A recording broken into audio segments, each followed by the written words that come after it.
কি খবৰ?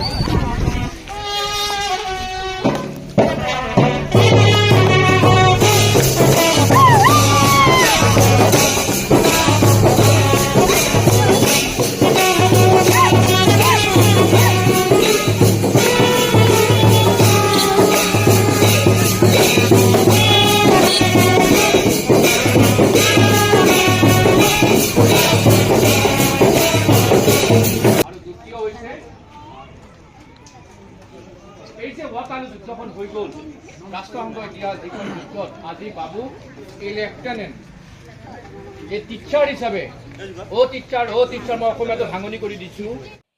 এছএ পৰীক্ষাত ফেইল কৰিলোঁ।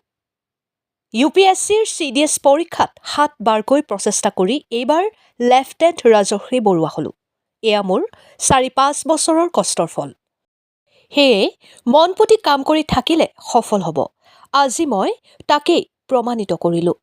মই 12 মাহ বিভাগীয় ট্ৰেইনিং শেষ কৰি লেফটেণ্ট ৰাজশ্ৰী বৰুৱা হৈ স্বগৃহত উপস্থিত হওঁ। ৰাইজে ইমান আদৰ সাদৰে মোক কষ্টৰ সাধ্য অনুভৱ কৰাইছে, অতি আনন্দিত হৈছোঁ।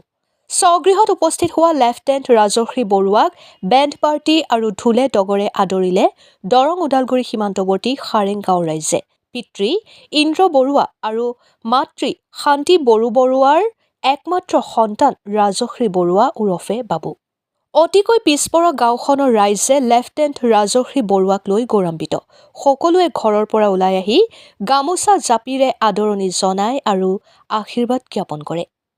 চিপাঝাৰৰ পৰা ইন্দাদুল হকৰ ৰিপৰ্ট, অৰুণোদয় আছাম। যোৱাকালি মই কমিশ্যন হ'লোঁ ক'ৰ অফ ইঞ্জিনিয়াৰত। মোৰ নাম লেফটেনেণ্ট ৰাজশ্ৰী বৰুৱা আৰু মই সমূহ গাঁওবাসীলৈ বহুত বহুত ধন্যবাদ যাচিছোঁ, কাৰণ মই ভবা নাছিলোঁ ইমানখিনি সাজু কৰিছে বুলি গাঁৱত, আৰু মই এইখিনিলৈকে যে গৈ পাইছোঁ ইমান ভিতৰুৱা গাঁৱৰ পৰা। তো ভাল লাগিছে। আজিৰ দিনটোৰ কাৰণে মই কমচে কম 4-5 বছৰ বহুত কষ্ট কৰিলোঁ, তাৰপাছত গৈ আজি সফল হৈছোঁ আৰু ভালে লাগিছে। কিমান দিনৰ মূৰত ঘৰত আহিছে? মই 12 মাহ ট্ৰেইনিং আছিলে আমাৰ চেন্নাইত, অফিচাৰ্ছ ট্ৰেইনিং একাডেমি, তাৰ পৰা আহিলোঁ আৰু আজি। এই পৰ্যায় পাওঁতে কি ধৰণৰ আগবাঢ়িব লগা হৈছে? মই প্ৰথমতে কৰিলোঁ BTech, তাৰপিছত তাৰ কাৰণে UPSCৰ বহুত এক্সাম দিলোঁ। UPSC CDS এইটো পৰ্যায় পাবৰ কাৰণে বহুতবাৰ ফেইল কৰিলোঁ। বহুতবাৰ ফেইল কৰাৰ পাছত 2023 চনত মোৰ 7 এটেম্প আছিলে, 7 এটেম্পটত পাছ কৰিছোঁ। আৰু তাৰপিছত মোৰ ডিগ্ৰীখন টেকনিকেল থকাৰ কাৰণে মোৰ এণ্ট্ৰিটো টেকনিকেল পাই গৈছোঁ, সেইকাৰণে মই ক'ৰ অফ ইঞ্জিনিয়াৰত কমিশ্যন হৈছোঁ। এতিয়া 21 দিনৰ কাৰণে ঘৰত আহিছোঁ আৰু তাৰপিছত আকৌ পষ্টিং আছে। নতুন প্ৰজন্মক কি ক'বা?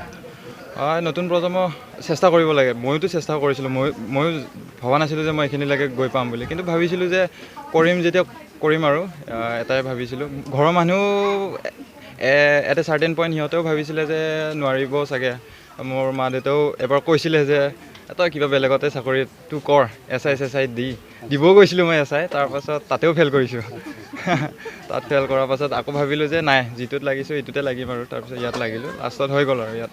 কাক ক্ৰেডিট দিবা এই ক্ষেত্ৰত? মোৰ মা দেউতাক। এই মানুহ দুজনে বহুত কষ্ট কৰিলে মোৰ কাৰণে, দেউতাও বহুত কষ্ট কৰিলে, তো সিহঁতকে মই ক্ৰেডিট দিব বিচাৰোঁ আৰু।